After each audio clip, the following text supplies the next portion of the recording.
नेकी जो करते हो वो कभी भी खाली नहीं जाती। अच्छा काम करोगे तुम्हें अच्छा परिणाम उसको मिलेगा, बुरा काम करते हो तो बुरा भी मिलेगा। क्यों? ये कर्म की पहचान है, कर्म का अपना नतीजा है, कोई किसी को कहने की जरूरत नहीं, कर्म करके देख लेना। आप सभी को राधा स्वामी। जो आज का सत्संग का विषय है उसमें महाराज जी ने बताया कि जो लोग सच्चे सत्संगी होते हैं सतगुरु उनके समान किस तरह कर सकते हैं। और साथ ही महाराज जी ने बताया कि सच्चे सत्संगी का सत्संग के प्रति, गुरु के प्रति, लोगों के प्रति क्या फर्ज होता है। और भी महाराज जी ने सत्संग में बहुत अच्छी अच्छी बातें बताई है, जो बातें हमारे दैनिक जीवन के लिए बहुत ही ज़्यादा लाभकारी साबित हो सकती है। अगर हम इन बातों को ध्यान से सुनते हैं और अपने जीवन में उतारते हैं तो हमारा जीवन सफल हो जाएगा और हमारे जीवन में जो भी दुख आते हैं वे सब दूर हो जाएंगे। तो कृपया आप सत्संग में आखिर तक बने रहिए। राधा स्वामी। अब रही बात नाम की, नाम सबको मिल जाता है, कोई योग्यता नहीं देखता, ये नाम के योग्य है नहीं योग्य है। संतों की दया इस युग में इसीलिए सब पर बरसती है। वो सोचते हैं कि अगर कैसा भी आदमी हो, अगर उसको नाम की बख्शिश कर दी गई और तो उस पर पाबंदियां लग जाती हैं, शायद वो दुखों से डर के, गुरु की बताई मर्यादाओं पे चल के बुरे कर्मों का त्याग कर देगा तो वो भी अच्छा इंसान बन जाएगा। जिस प्रकार से कबीर साहब ने कही कि कोई उनके पास जाके कहने लगा कि मेरी तो उम्र बीत गई कबीर साहब पूरी, आप कहते हो कि इंसान अच्छे काम करे, भक्ति करे तो उसका जीवन सफल हो जाता है। जवानी गई, अब तो बुढ़ापे की उम्र है, कुछ करने लायक रहे नहीं, कितने दिन बचे हैं, इनमें हम क्या कर पाएंगे। कबीर साहब बोले, अरे भाई ये बता कि एक किसान ने बाड़ी बो रखी है और उस बाड़ी को चूहे अगर निकाल के ले जाएं और अच्छी को, और उसमें टूटी फूटी सी यूं ही थोड़ी बहुत रह जाए, बच जाती है ना। बोला कि हाँ। बोला उसको अगर बीन लेते हो, तुम इकट्ठा कर लेते हो तो उसका कुछ ना कुछ बनेगा कि नहीं बनेगा। बोला जी हाँ बने। तो कबीर साहब कहने लगे कि कबीर तेरी बाड़ी ली चूहा ने खा रही सही न बटोर ले, दोलड़ी ही बन जा, कुछ ना कुछ तो फायदा उसमें होगा। अगर अच्छा कपड़ा नहीं बनेगा, अच्छा सूत नहीं रहेगा तो कम से कम उसका जो बचा खुचा है उसमें दोलड़ी वगैरह कुछ खेस, कुछ ना कुछ तो बनेगा, दरी वगैरह बनाने के काम आएगा वो। तो ये ना समझो कि मैं लेट हो गया, मेरी उम्र नहीं रही, मेरी सामर्थ्य नहीं रही। It is never too late to mend. सुधार के लिए इंसान कभी लेट नहीं होता, कभी लेट नहीं होता, चाहे कभी भी सुधर जाओ। आदमी पूरी जिंदगी अगर खोटे मंदे भी कर्म किए और अंत समय में भी अगर उसकी वृत्ति प्रभु में लग जाए और उसको ये याद रहे कि हे मालिक मेरी क्या गति होगी, मुझे संभालो, तो वो फिर भी इतने दयालु हैं कि उसका भी उसको परिणाम अच्छा दे देंगे, उसको भी अच्छा परिणाम देंगे। लेकिन कई तो ऐसे होते हैं निकम्मे आदमी कि वो उस टाइम में भी चूक जाते हैं, उस टाइम में भी कुछ नहीं कर पाते। किस प्रकार से? ये एक बार एक पंडित जी कथा किया करते थे, कथा करते करते 7 दिन पूरे होने को हुए, थोड़ा ही आया उनके पास दान दक्षिणा, कुछ भक्तों ने कम दिया। गरीब ब्राह्मण थे बेचारे, कथा करते रहे, कथा बीच में क्या छोड़नी, अब शुरू कर दी, पूरे करेंगे। जब वो दिन आया तो उन्होंने सबको कह दिया कि भाई कल को जो है कथा पूरी होगी, कथा का भोग पड़ेगा, किसी को दान दक्षिणा देनी हो तो दे देना। तो लोभी आदमी दान दक्षिणा देते हुए भी हाथ सिकोड़ लेता है।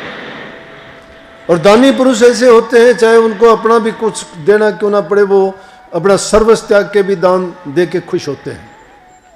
क्योंकि उस दान देने में क्या परहित है, पर उपकार है, दूसरे की भलाई है।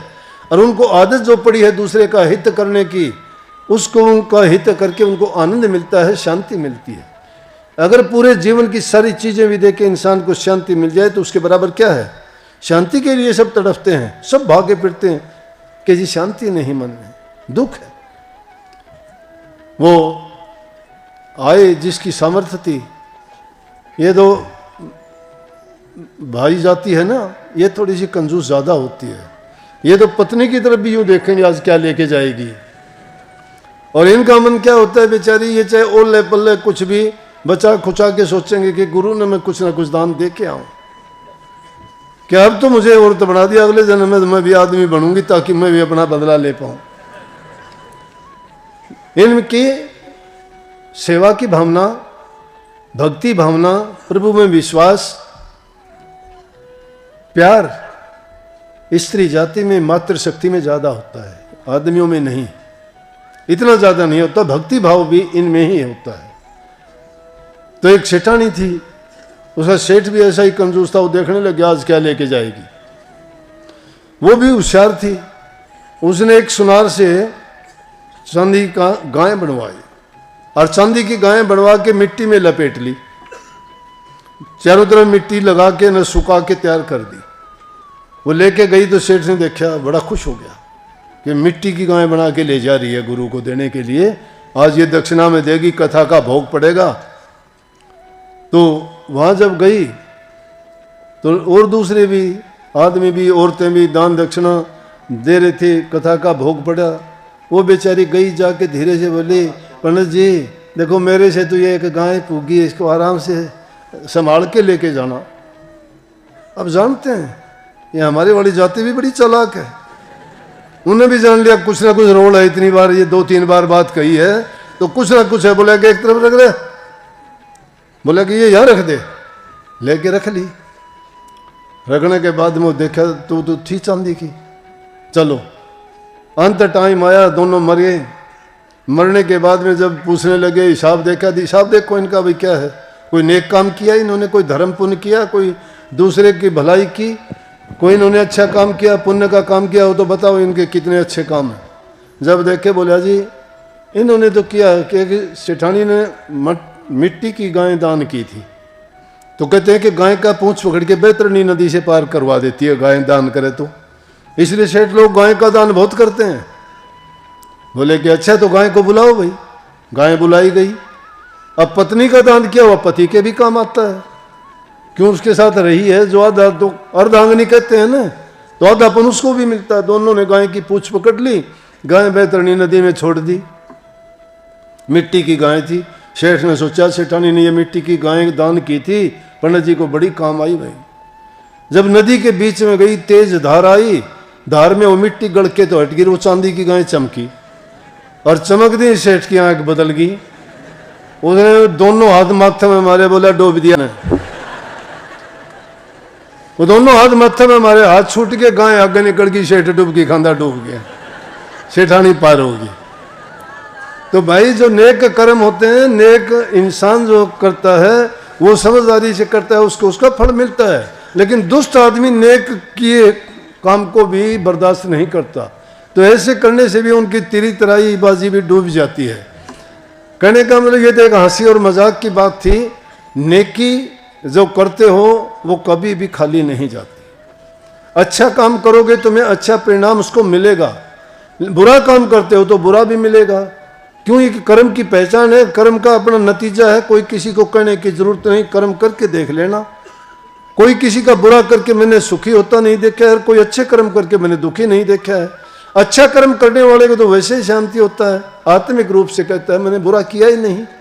अब चाहे मालिक परीक्षा उसकी कोई भी ले, भक्तों की, सच्चों की, अच्छों की, उनकी परीक्षा कसौटी होती है, उसमें देखा जाता है। कही है कि ताऊंगा तपाऊंगा नखते तारूं खाल, मेरा भगत डिगे नहीं तो पल में करूं निहाल। लेकिन ये बात कैसी है? ये बात बड़ी है अटपटी, झटपट लखे ना कोई, जो मन की खटपट मिटे तो चटपट दर्शन हुए। खटपट मन की मिटनी चाहिए, मन की खटपट हमारी मिटती नहीं है, हम तो भागे फिरते हैं। अरे भक्ति भागने में नहीं है, भक्ति भागने में नहीं है, भक्ति दिखावे में नहीं है। भक्ति तुम्हारे मन में होनी चाहिए, भक्ति तुम्हारे विचार में होनी चाहिए, भक्ति तुम्हारे करनी में होनी चाहिए। अच्छे कर्म करो, शुभ कर्म करो, घर में रहो, अपना हक हलाल की कमाई, नेक कमाई करो, किसी के साथ धोखा कपट ना करो। अगर करते हो ना, मैं कहता हूं कि कपट से तुम्हारा हृदय भरता ही चला जाएगा, फिर सुखी नहीं रह सकते आप। कुछ समय के लिए तुम्हें खुशी मिल सकती है, कुछ समय के लिए मिल सकती है, लेकिन नतीजा हमेशा ही बुरा होता है। और जो बुरा नहीं करता वो निर्भय रहता है, उसको ये भय नहीं है, क्यों उसने किया ही नहीं है। और ऐसा करते हुए कही भी है कि भाई हलवा खान दे जीभ घसे तो घसण दे। इसलिए कभी भी किसी का बुरा ना करो, जो कुछ हो हित करो, अच्छा करो। दुनिया में आए सो कुछ ना कुछ अच्छा करके जाओ, नहीं तो जीवन चला जाएगा, सबका गया। अच्छा करके जाओगे तो सब पीछे से भी आपको जिंदा रखेंगे। नेक इंसानों को आज भी, कबीर साहब को गए कितने दिन हो गए, नानक साहब को गए कितने, रविदास जी को गए कितने साल हो गए, लेकिन आज भी वो जिंदा हैं। पल पल में जिनको याद किया जाता है, कितने लोगों के बीच में हजारों बार उनका नाम दोहराया जाता है। ये नेकी है, ये भलाई है। चाहे कबीर साहब को अपने समय में खाने के लिए 2 रोटी नहीं मिली टाइम की, लेकिन आज कबीर साहब को कैसे याद किया? खुदा के रूप में। क्या ताकत थी जो उन्होंने नाम का प्रचार प्रसार किया, जो भक्ति का गुण उनमें था वो फैलाया, वो बो दिया वो बीज जब जामिया अंकुरित होके वही वो कबीर के बोए हुए पौधे हैं। ये नानक साहब के बोए हुए, रविदास जी के, वाल्मीकि जी के, उन महान संतों ने जो गुण और जो प्रचार किया, जो प्रभु की भक्ति के उन्होंने नुक्ते दिए हमें, वही आज हमारे सामने हैं। अगर हम भी उनकी उन शिक्षा पे चल के उन नाम की कमाई करें, अभ्यास करें, अच्छे काम करें, मानव कल्याण के करें। अब क्या देखते हैं घरों में हमारे बच्चे क्यों बिगड़ते जा रहे हैं? बच्चों को सिखाते नहीं, अच्छी शिक्षा नहीं देते। बच्चे करते हैं, हम उनके पीछे हैं, बच्चे हमारे पीछे नहीं चल रहे। हम बच्चों का कहना मानते हैं, बच्चे हमारा कहना नहीं मानते। संस्कार हमें उनको देने चाहिए, लेकिन हम चिंतित हैं कि वो हमारा कहना नहीं मानते, हम उनका कहना मानते हैं। पहले तो उनको संभालते नहीं हैं, अच्छी शिक्षा, अच्छे गुण नहीं दे पाते हैं। फिर हमारा खान पान ऐसा नहीं है, शुद्ध उनको कमाई का नहीं खिलाया गया। छल का, बेईमानी का, कपट का, हेरा फेरी का और भ्रष्टाचार का अगर कमाया हुआ जिसको भी खिला दोगे उसकी बुद्धि भ्रष्ट हो जाएगी।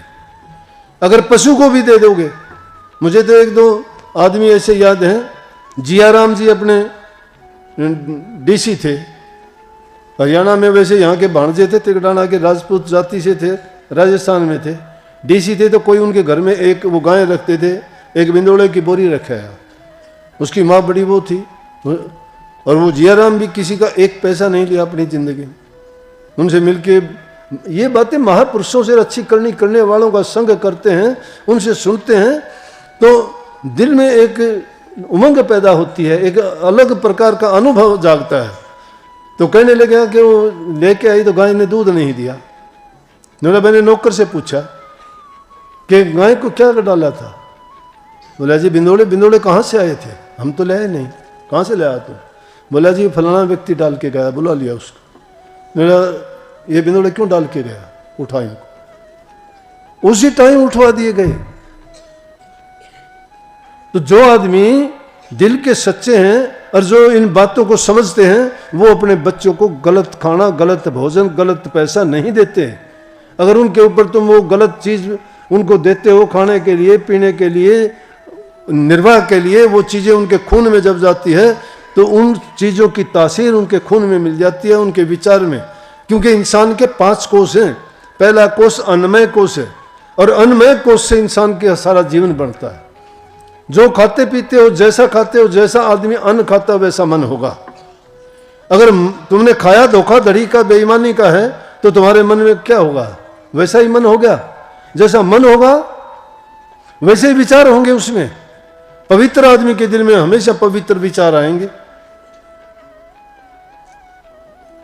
सज्जन के मुख अमी बहत है, जब बोले जब प्यार, दुर्जन का मुख बंद कर रखो भट्टी भरे अंगार। सज्जन पुरुष जो भी बोलेगा ना, हमेशा अच्छी बात बोलेगा। दुर्जन आदमी जब भी बोलेगा ना, वो बुरे विचार ही बोलेगा, अच्छी बात नहीं बोल सकता। तो अच्छी चीज बच्चों को अगर नहीं देते हैं तो उनके विचार कैसे पवित्र होंगे? गलत भोजन खाया है, गलत चीज ली है, रिश्वत की है, धोखे की है, चोरी की है, वो बच्चा चोर हो जाएगा। अगर वो किसी को तंग करके लिए है तो समझो वो उसमें कसाई वाले विचार आ जाएंगे। किसी से छीना झपटी के लिए है तो वो छीना झपटी करने वाला हो जाएगा। चोरी की है तो चोर बन जाएगा।